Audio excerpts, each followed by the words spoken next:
I want to get into the secondary and tertiary effects of this from an intelligence perspective. Mm-hmm. So when you're talking about targeting in an intelligence perspective, the secondary effect of this, and we talked about the Iranian ambassador to Lebanon. So now you know those known knowns. Now you know who's working in Lebanon or who's working in Hezbollah. Hezbollah has now named those. The Iranian ambassador to Lebanon, he is now known as a Hezbollah agent. So now you can understand that that's a known to your targeting team, and then you can take their network and who they're associated with and branch that out to understand who the other Hezbollah individuals are. So now you have clandestine Hezbollah operatives that you kind of understand who they are now. But now with the pagers going off and you've got thousands of people that are affected by this. You have doctors who I call Hezbollah medics. That's a military term that we have medics. Hezbollah has these medics or doctors whose pagers went off. You can now dig deep into their network and understand who the other Hezbollah operatives are. Israel may now have a perspective of Hezbollah agents who are working within Israel, within Europe, within parts of the United States, and they can feed that intelligence to other friendly nations and tell them, be on the lookout, or BOLO, these individuals, they are associated with the individuals whose pagers are exploded. And also, this is a public statement or a public address. If you're on social media, maybe don't out your friends as Hezbollah agents and say that your friend's pager blew up and could have caused damage to them. The PSA, your friend is a Hezbollah agent. Don't out them for that.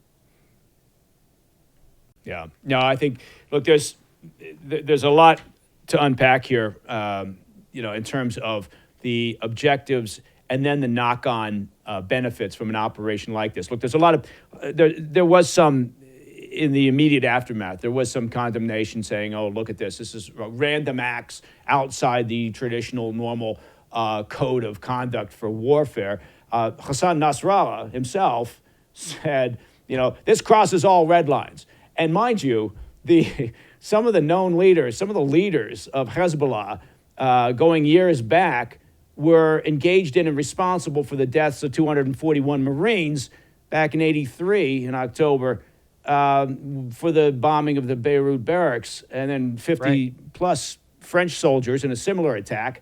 Not to mention that they've fired thousands of rockets, unguided rockets, into Israel. Not to mention that they've been doing that for the past year or so in support of Hamas and supporting what Hamas did on the 7th of October.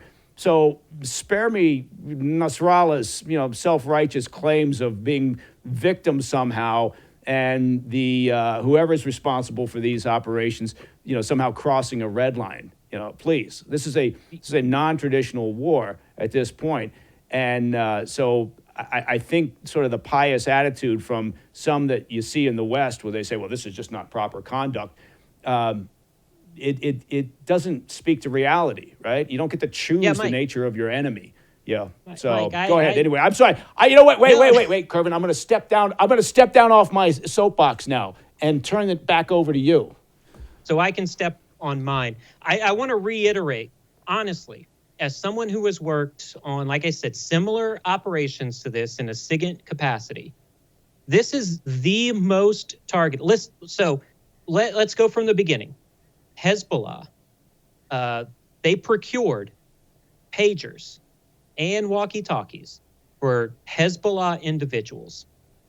Those Hezbollah leaders passed down those pagers and walkie-talkies to Hezbollah operatives to have on them at all times so they could be communicated. This is not, here's your pager so that you can give it to your child or your friend, or you can sell it on eBay.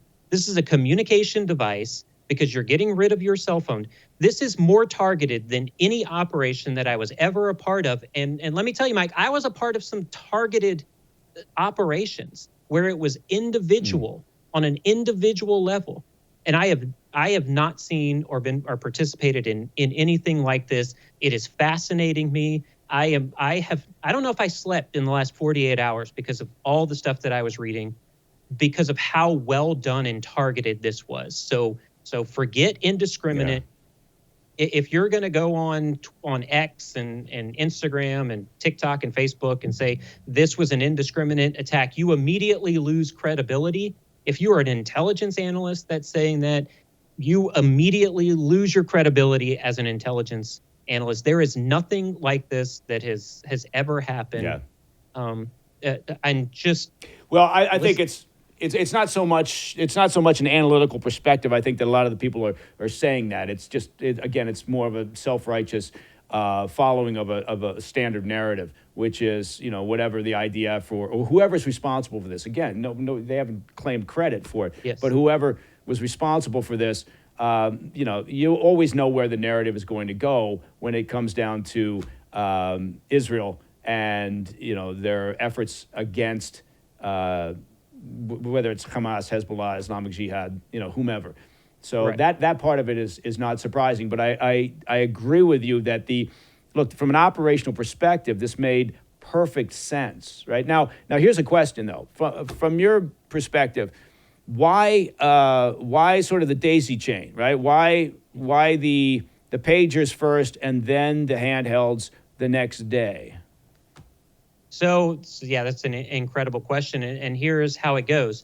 So if you understand Muslim culture, you understand that certain people, when they die, you have 24 hours to do a funeral procession and a burial procession. And so the pagers are first. You understand not everyone's going to die. This is just to maim and to instill fear into Hezbollah, but some people will perish from this. So during those funeral processions, it seems like, I'm going to say Israel again, but understand when I say Israel, we don't know that that's who did it. That's just the prevailing theory. So Israel understood that was going to happen. And during these funeral processions, who's going to be there? Other Hezbollah operatives. They're going to be holding other devices. We have, during the procurement process, we've taken those devices. We have, gotten into those devices and made them explosives. So now we have more devices that are going to explode. And during the funeral processions, we're going to have live footage from various Arab media. We're going to be able to tap into certain CCTV cameras, and we're going to be able to see on an individual level who's holding those. So even if Hezbollah doesn't come out and say that person perished, you do have some CCTV footage of who did it. Now you can go back to that intelligence process and target their network.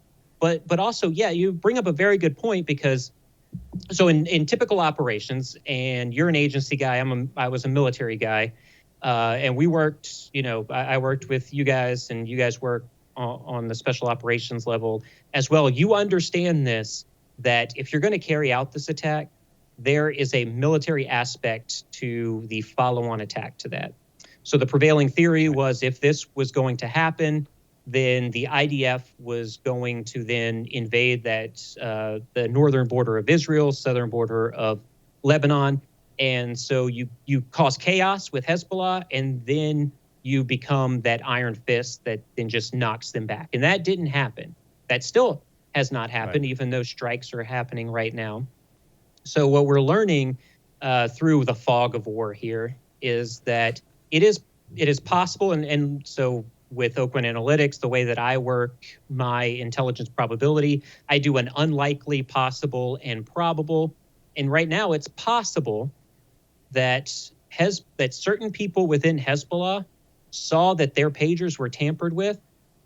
And before they could get that to Hezbollah leadership to discard all pagers, Israel or Mossad or Unit 8200 decided this is the moment, whether the IDF is ready to invade or not, this is the moment that we are going to do this. And listen, IDF, you're going to have a plan, and you're going to have to go in very soon. And we are very close to a regional war within the Middle East.